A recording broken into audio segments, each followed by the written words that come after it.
fight's not over. Stop the fight! People. Everybody, I come here for everybody. Kill everybody. I'm the champ. I'm the king. Kill everybody. Ah! Okay, guys, welcome back to Broke Bets. Lane here with you. Got my guy Carson with me here too. Oh, what's going on? Yes, sir. Coming on to UFC Louisville, some fun matchups on this card, and let's get right into it. First fight, Andrea Lee versus Montana De La Rosa. Taking Andrea Lee, the old lady.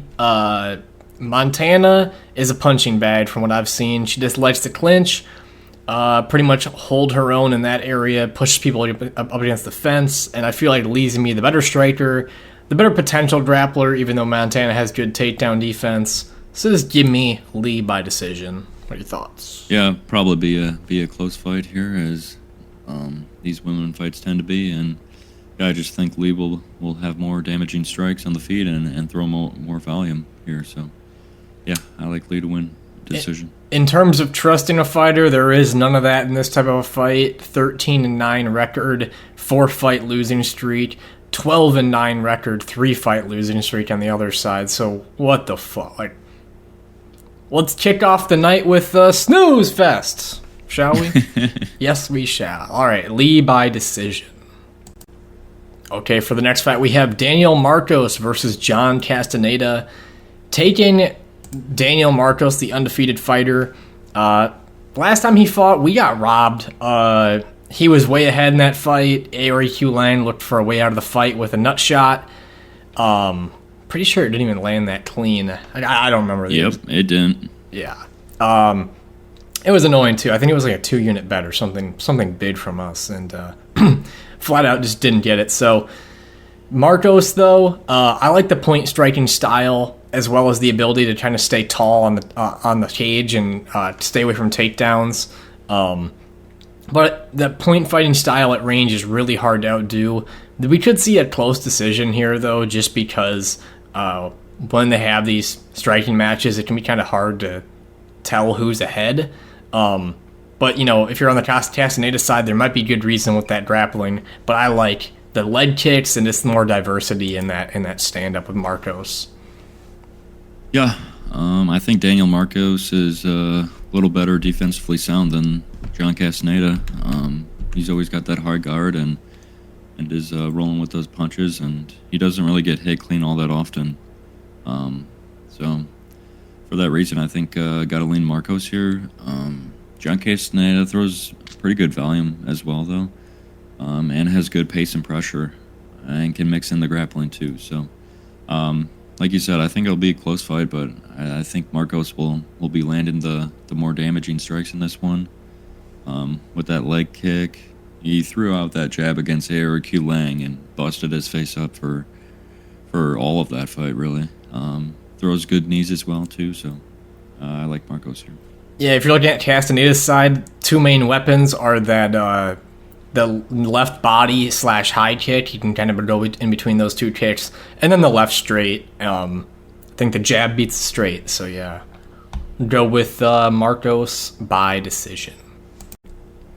Okay, for the next fight, we have Charles Radtke versus Carlos Prates. Great matchmaking here. If you guys watched us with the Radtke and the Gilbert Urbina fight, I think we were like one of the few people that picked Charles Radtke pretty confidently, placed the bet on him, placed him by KO. Really made a lot on that one. But in this one, we're going to go with Prates. I feel like that Muay Thai at distance give me an extra step for Rad to get past, and to be honest, Gilbert Urbina is just not that good of a striker, and it also makes Radtke look even that much better when he gets that crazy left hook to land over and over. So what are your thoughts, though? Yeah, I think Prates will be able to use his length. He's super long, especially at this weight class. 6'1" with a 78-inch reach versus 5'9", 72-inch reach. And he uses his length well. I think he'll be able to catch Radtke as this fight goes on. But yeah, this is a dangerous fight, and it should be a really good one. Radtke has that, like you saw in his last fight against Urbina, that left hook is super dangerous. But I think Prates will be able to go straight down the pipe and finish Radtke late. Yeah, I like the diversity of kicks that he can bring to this. But yeah, we'll go round 3 knockout. But if you're looking at Radtke's game, it's a boxing-heavy approach. We did see Prates struggle a little bit on the inside when Giles was able to step in on him, but a lot of that was footwork. I feel like Radtke won't have as much of that footwork to cut down the distance. Also, Prates has those big step-in knees as punishing moves to, hit somebody that's not going to respect the range. But overall, man, that jab, that left hook, very dangerous from Radtke. I'm curious how Prates will deal with that in this type of a matchup. Being that Prates is a southpaw, I think it'll be a little bit better with him because he can use his shoulder to maybe deflect that hook at times. But grappling-wise, we might see Radtke try to get this one on the ground because versus Blood Diamond, there was just a little bit of striking credentials on the Blood Diamond side, not even impressive striking skills. And he was so urgent to get to that to the ground, and I think facing Prates, he might just panic once the fight doesn't start going his way and go to that grappling approach again and get himself tired. So, yeah, that was a lot of rambling. Prates is super dangerous. 1, 2, 3, 4, 5, 6, 7. His last 7 fights are all finishes. So, yeah, I think that continues here as well. All right, good matchup here. Prates KO round 3.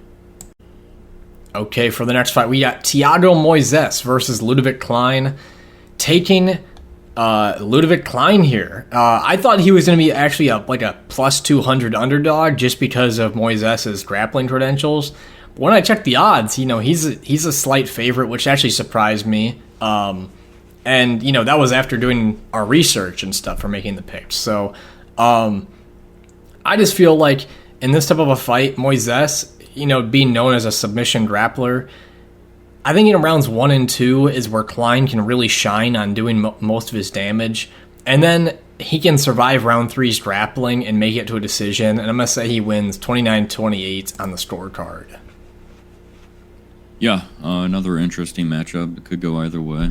But yeah, I just feel like better striker will be doing more damage is Ludovit Klein. Yeah, I mean, Moises will try to be getting this one to the mat, and if he's able to hold him down for a lot of this fight, he probably will win, but I think Klein is good enough. He's physically strong as well. And yeah, first 2 rounds will be key for Klein here. I'm curious, just, Moises has a weird reputation to me. He's the gatekeeper of the top 15 for the lightweights. That's just been his position. His string of opponents is very up and down. He can face, high-level people like Benoit Saint-Denis, Islam, Alvarez, you could kind of maybe even mention with that group. And he'll look horrible, and he'll just get demolished by some of these people. But then, the lower level ones, the grappling will be so dominant. I just think Klein's so fast and good at keeping range with his kicks and that left hand that he's going to get punished for the little bit of time that he's at range, and he can pull ahead at least in this fight.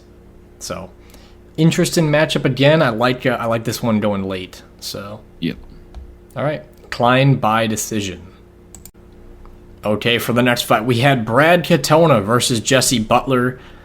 Taking Katona, just watching Jesse Butler, he's kind of this killer be killed type style, and he does have decisions on his resume and stuff, but not much head defense on the feet. He's just swinging for the fences.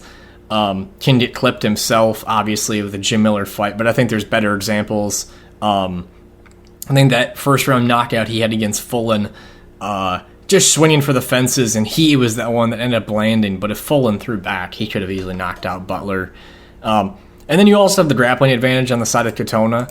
I'm going to pick a knockout just because of the openings Butler exposes, but Katona's also got the grappling advantage here, and I think he can easily just get Butler down whenever he wants. So, of course, this is going to be an interesting fight because on short notice, Butler stepped in at lightweight, and here he is at 135. 2 weight classes dropped. And he looked pretty fit, even in that Jim Miller fight, I thought. So, he'll be pretty zapped of energy, I think, at that size. So, yeah. Yeah, that's a crazy difference there. Yeah, I wonder what the Katona KO line would be set at, just based on he only has one KO win, and just looking at all of his previous fights, they're decision. Right. So he's going to decision mostly every time. So could be a nice number there, but yeah, I think Katona's got this one. He's got really good cardio too as well. If it does go longer, but yeah, good takedowns. I would pick submission, but Butler does. I've seen him escape a lot of submission attempts, so I'm just going to say at one point, and Katona, he's never been submitted before. I mean, Butler's lost 3 decisions and 2 by KO, but no submission losses there. Right. All right, Katona KO round 2. Okay, for the next fight we have Cody Stamann versus Taylor Lapilus. Going with Taylor Lapilus, I mean, this is kind of like Kalen Loughran versus Lapilus again. Cody Stamann, he's this wrestler, does the same thing about every fight. He tries to get the fight to the ground. If not, he's in his low stance, trying to throw those heavy punches. Overall, I just haven't seen the development of Cody Stamann throughout his UFC career. He's kind of just been the same guy all through it. Lapilus has that takedown defense. He has the better striking. He has the range control. And he just needs more aggression. And other than that, he's going to win this fight by decision. So, thoughts? Yeah. Lapilus uses his range really well. I think it'll be really tough for Stamann to get in range and try to get those takedowns. But if he does, Lapilus has pretty good takedown defense as well and good get-up game. Yeah, I can't really see Stamann holding him down for too long if he does. Yeah, I think Lapilus wins a decision here. He doesn't, go for it all the way, but he needs a lot more aggression in his game. Yeah, but yeah, I feel like he'll be doing enough damage to win the fight and win it on the judges' scorecards here. For how much he was touching Loughran at distance, and even Basharat, when you have somebody shoot that many takedowns on you, you got to make him punished a little bit for failing takedowns and stuff like that. And he's just a little bit too content with letting the fight stay on the fence. So, curious if he'll ever change that. Anyway, Lapilus by decision. Okay, for the next fight, we have Puja Tomar versus Rayanne Amanda. Give me Rayanne Amanda. Just horrible fight IQ in her last fight. This girl's a good fighter. She put on a really great fight with Denise Gomes, 3 solid wins in Invicta, and then was ahead in the Alencar fight, then just decided to take round 3 off and just let her win. Totally fucked herself over. And then Tomar looked pretty decent. There's a loss to Stamp Fairfax 4 years ago. It doesn't really even mean much. But looks like she has high volume in her striking, but I think Amanda's boxing is more direct. She tucks her chin better. She kicks better. I think she's the better grappler. I think she wins this fight all over the place. I'm going to take Amanda by decision. Yeah, UFC experience. Hopefully getting that last one out of the way.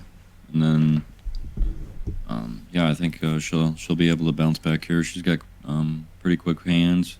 Better hand speed here. I think she'll be able to land the cleaner strikes and win a decision. Tomar from India, right? Got to be the first female Indian fighter, right? Yeah, they're not really known for MMA, and if it's anything like Jubilee's performance, it'll be very disappointing. Yeah. 1 billion people, none will be a champion. And sorry for all our Indian fans if we offend you, because there's so many. Yeah. Any other thoughts? Probably not. No. Amanda by decision. Okay, for the next fight, we have Eduarda Moura versus Denise Gomes. Give me Denise Gomes. Every time this girl gets in a fight, I think she's heavily underrated, and I think that goes back to, she beat, we just talked about this one, the Rayanne Amanda. Great fight on the Contender Series. Tough fight with Lubumio in the grappling and some of the Muay Thai in the stand-up, but also had a comeback staged in that fight. Easily knocks out Bruna Brazil, easily knocks out Yasmin Hardy, a huge prospect, and then fights Angela Hill, a however many fight UFC vet, and comes short. So also just one for the fences, got herself tired. I'm taking Gomes by knockout in round 2. Eduarda Moura, what's very strange about her, so she's really big for this weight, for one. You go back to her Contender Series fight, she was very big in that one already, but you could see her diet in her UFC debut against Ruiz, that she was a lot more chunky and thick, whereas she was a lot more fit for that Contender Series fight. You can just see that weight miss came with that, so I'm curious how she's going to keep up with a weight cut for this camp. But other than grappling, we haven't seen a whole lot. Her chin's up in the air in the stand-up. We know Gomes has knockout power, and if Moura gets tired in this instance, I think we could just see Gomes get back up and fuck her up. So, give me Gomes. Thoughts? Yeah, I think this is a halfway decent chick fight, I'd say. I think Moura will be able to get this fight down to the ground. She's super strong. Yeah, obviously missed weight in her last one, but she's big for this weight and very strong. So you taking Moura?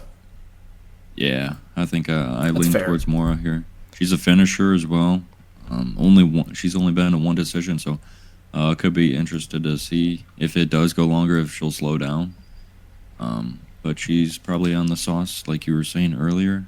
I didn't say it in this video. I said it to you beforehand, but I'll repeat it. Pretty much, if you look at Eduarda Moura, I mean, she's in Jailton Almeida's camp. She's a pretty buff girl herself for this weight, but she's 30 years old. She's got acne all over her face, and even if you see in this picture, which was probably a picture taken, I don't know how many years ago, but not really much acne on that face. Got more acne. Jailton Almeida's a super suspect, build. It seems like they might just be a somewhat roid camp there, so that's his thoughts.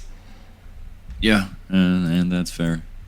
But yeah, if it stays on the feet, we just haven't seen a lot from Moura there. So if it does stay on the feet, you gotta favor Gomes in that aspect. She's super powerful as well. 6 KOs, that's pretty good for a women's big fight. Yeah. So, but yeah, I actually think this will be a good women's fight. I understand why you would pick Moura, because almost every single time I see a grappling advantage in a women's fight, I pick the grappler. In this case, I think Gomes has good enough grappling to survive at least to a round 2, and then things get interesting. So that's what I'm curious about. But her takedowns are good too, Moura. So it is an uphill battle picking her, but we'll see. Young fighter as well here with Gomes still. Yeah, it should be a really good one. 24 years old too. Gomes, I think she's got a really good future. All right, I got Gomes KO round 2. Okay, for the next fight we have Raul Rosas Jr. versus Ricky Turcios, taking Rosas Jr. by decision. We've already broken this one down, I think, 2 times before, but to basically state it, we think Rosas will get the takedowns when needed. Ricky Turcios got taken down, I think, by Natividad by like 9 times, something like that. So take that grappling approach. You take Ricky Turcios' scramble and submission defense ability, and I think he'll survive in a fight like this, and Raul Rosas gets another building block type fight here. Yeah, this is like the 3rd time this fight's been scheduled. Yeah, I feel like Rosas will be able to land those takedowns, land some control time, do some damage on top, control most of this fight. It'll be interested to see if it is like the Christian Rodriguez one where he dumps it all in that first round, going ham in that first round, and then loses that cardio and tails off in that second or third. But yeah, I think Rosas is just too good here. Yeah, that game plan could be really bad in a matchup like this, too, where we already know Ricky's got the the cardio to handle a fight like that. So he's got to get rid of that adrenaline dumping in round 1. So we'll see. Yeah. Don't bet him. This is I'll with say the that. crowd too. Yeah. Anyway, Rosas Jr. by decision. Okay, for the next fight, we have Punahele Soriano versus Miguel Baeza. Give me Baeza. Back after a break, coming off of the losses, the 2 knockout losses in particular.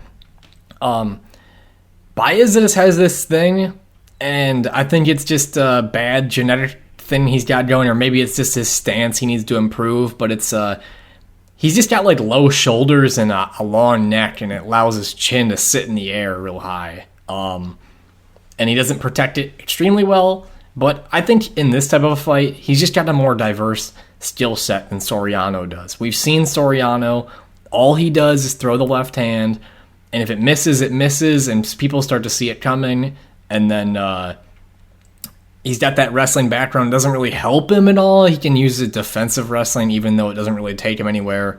But Baeza's got the leg kicks. He's got decent power on his side, and I think he could possibly get a submission in a matchup like this. But I'm going to take him by knockout in the first round.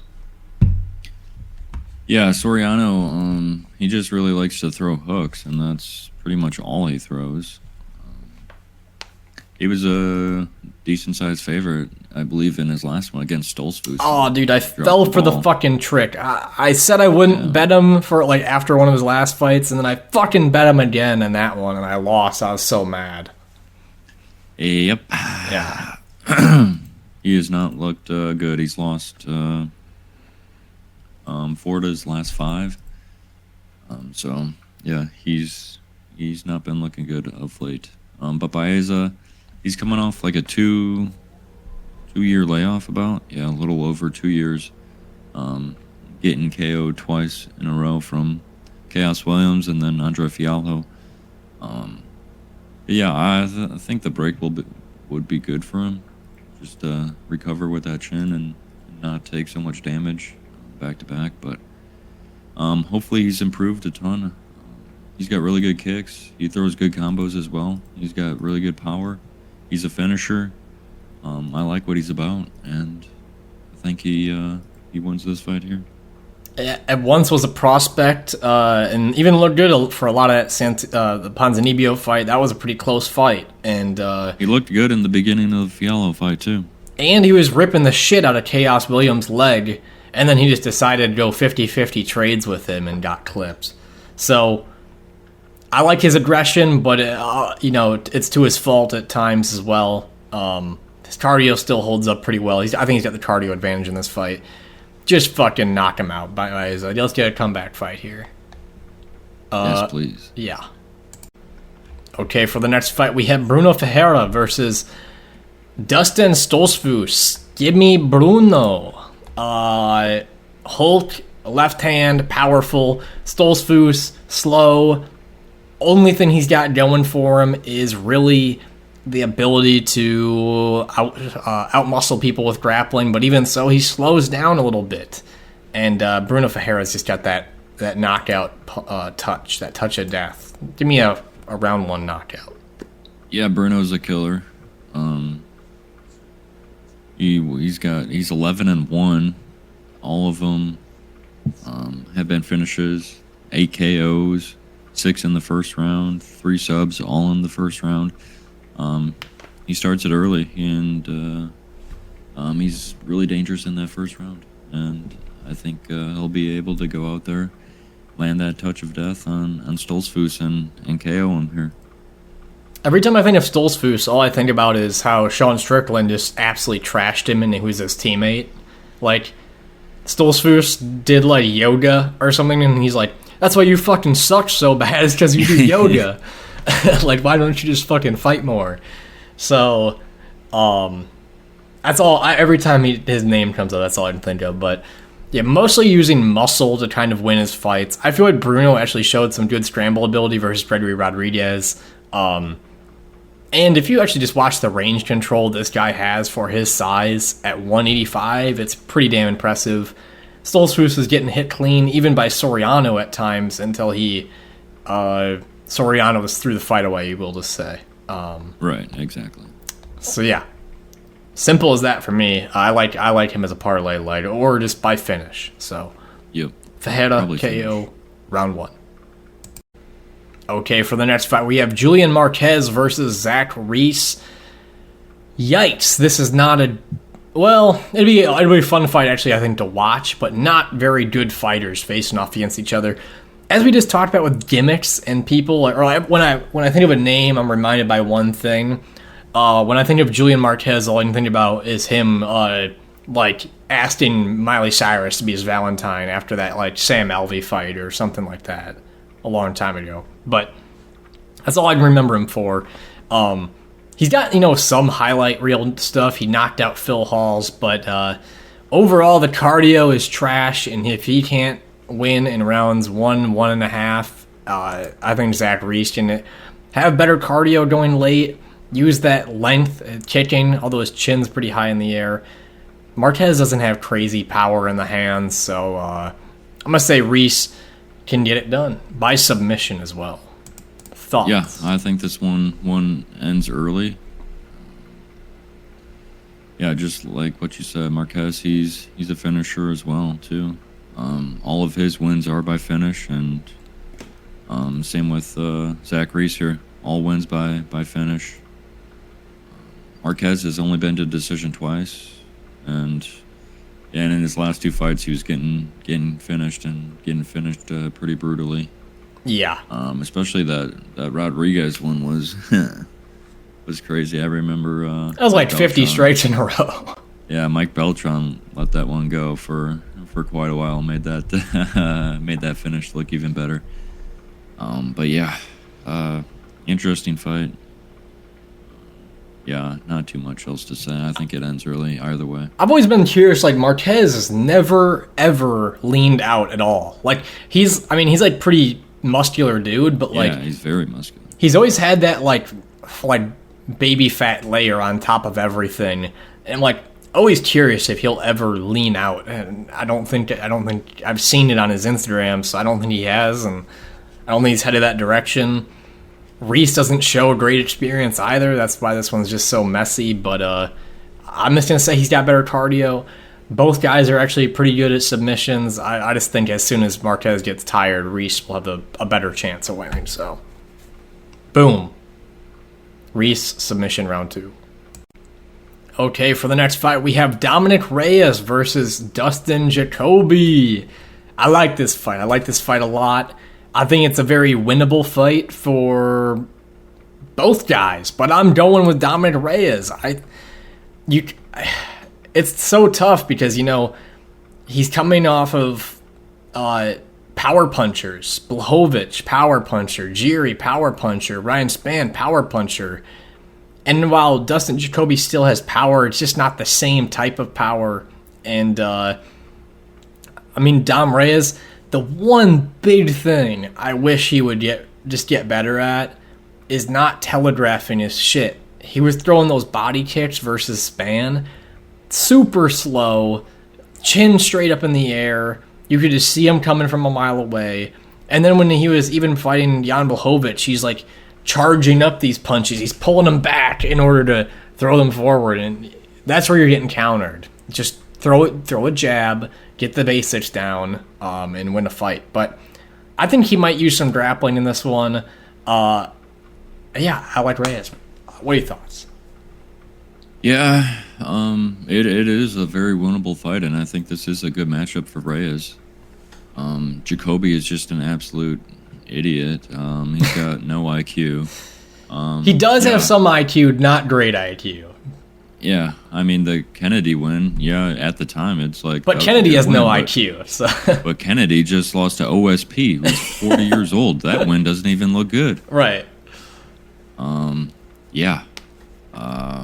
Jacoby, he has some decent striking, good leg kick. But yeah, he's I a point trust that striker. IQ. Point fighting all the time. It just goes tit for tat a lot of the time, and I don't know. think Reyes could pull it off here. I think he's also struggled said. against southpaws historically too. Like, he faced Olajaychik like 2.5, 3 years ago, and he really struggled with Olajaychik's pressure on the left hand. And then Mirzakhanov, southpaw, very good with distance management, hurt him a couple times. And then you also saw Jacoby like just clinch up with him on the cage in round 3 when he was clearly down in the fight, and he just let the fight go away from him pretty much. So that's the fight IQ shit that you're like, what the fuck? Yeah. And then you got the Menefield fight where he got clipped in rounds 2 and in round 3. And we just saw what Menefield did versus Olberg, which was go full retard, I'll just say. Yeah. I mean, and you never go full had retard. good reactions to taking some of these punches. Against Mirzakhanov, too, he had some strange reactions to getting hit there in that one as well. And then Menefield, too, like you said, he got dropped multiple times in that one. I do think Reyes can catch him here and maybe finish him. Probably finish him. I like a comeback fight. Just gotta not telegraph things, protect the chin. And just kind of how I was talking about with Miguel Baeza, he's got the thing, too, where his like shoulders genetically to where his chin is, it's not a great thing. Just tuck the chin or something. I don't know.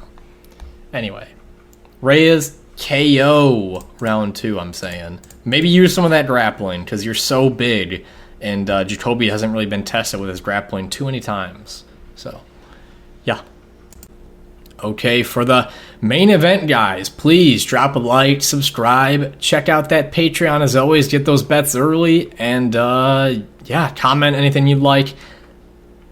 Here we go. Jared Cannonier versus Nassourdine Imavov. I'm going Jared Cannonier, and main reasoning, I know he's 40. I don't think he fights like he's 40. But consistency across 5 rounds is, I think, what's going to be the difference in a fight like this. We've seen Imavov in many fights now start real fast, to look real good, but as soon as people get a little bit tired, he gets a little tired, it starts to slow down, things don't go his way. And I think Jared Cannonier can maintain that same pace that he's held, which is not a super high pace, but just outlasting his opponents for that 5-round pace. We know he's fought 5 rounds a couple times now. It's been the Strickland fight, the Adesanya fight, and the Vettori fight, and there might even be 1 or 2 before that. But yeah, I feel I'm gonna take Cannonier by decision too. I think he doesn't get the clean shots like he did on Vettori here versus Imavov. So yeah, I lean towards a decision as well too for Cannonier. Imavov has never been KO'd before. Been submitted once, but his other 3 losses are by decision. Yeah, I feel like Cannonier will start taking over the longer this fight goes. Imavov slowing down, and Cannonier gets better as the fight goes on.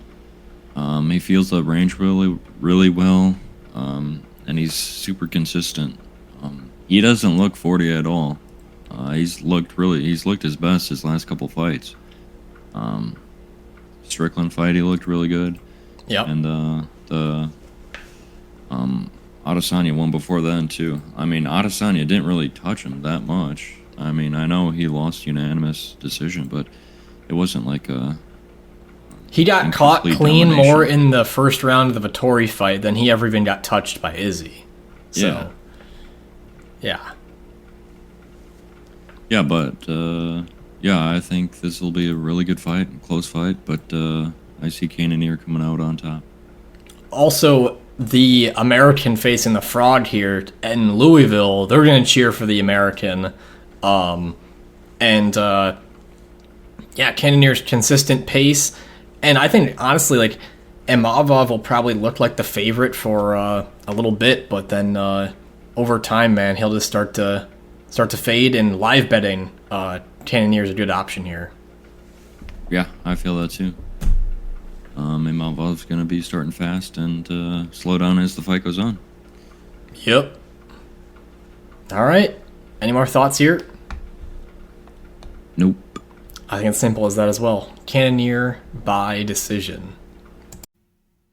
All right, guys, these are the betting results for UFC 302. Came out, got another positive card. That's 3 in a row. You go back to the Barbosa Murphy, 3 bets, small win. 302, 3 bets, small win, and then a sweep on the Luis Nascimento. So consistent results. Only have lost 2 bets across 3 weeks. That's pretty awesome. Yeah. Starting it off, Alex Morono, bad bet, man. I was at 2 bets like the whole week. If you're on the Patreon, you know. Sitting at 2 bets like the whole week, and I'm like, man, I just feel like adding 2 bets for people or having 2 overall just isn't a good decider because if one hits, one loses, you go negative. So I was like, yeah, let's add the extra. And, man, Morono looked awful. His cardio was awful. He was gassed in the middle of round 1. I know it was somewhat short notice, but Jesus, I mean, most people are in good shape to show up for that. And Nico Price looked awful too, so overall, Moronos doesn't have power. It was a bad bet. And sadly, some of the other things I was looking at for a third bet ended up hitting, like the over in the Randy Brown fight, and Kevin Holland, that fight under 1.5. But anyway, it doesn't matter too much. First one loses. Phil Rowe and Jake Matthews, nerve-wracking. Round 1 and round 2, although it was a good scrap. Just still felt like Phil Rowe's chin was going to hold up, and there would maybe be some ground control time, which led to time coming out, and boom, that one hit as well. Islam, Dustin, over 1.5.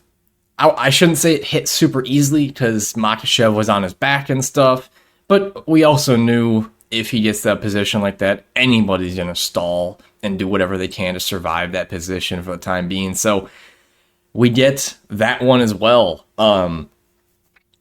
Yeah, just to speak about the title fight, man. Great title fight. I mean, I think a lot of people were maybe shitting on Islam because he's a -600, but I thought Islam's striking looked great.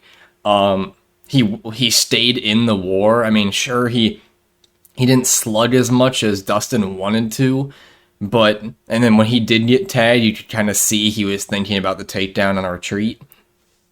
But overall, I still think, he stayed in the pocket for moments. He looked comfortable in there. He took damage and kept fighting. So every element, I think, of Makhachev's thing is still very impressive. And like I said, as one of the biggest Dustin Poirier fans out there, I was so glad to see that he could put on such a great title fight. So happy that he could do that still, even though he's not winning the belt. And of course, Sean Strickland, Paulo Costa fight.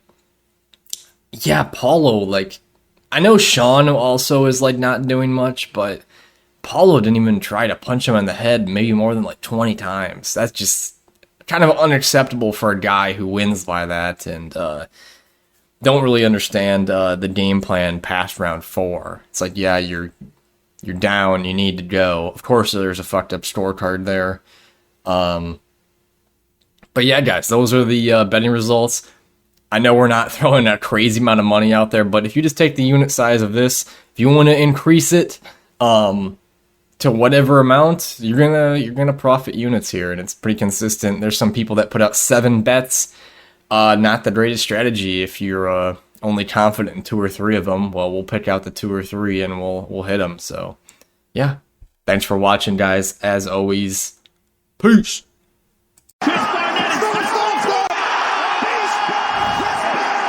I know. It doesn't matter from the trenches. I'm built like this. The old doubted me said I couldn't do it. The old said I couldn't do it. Look at me now.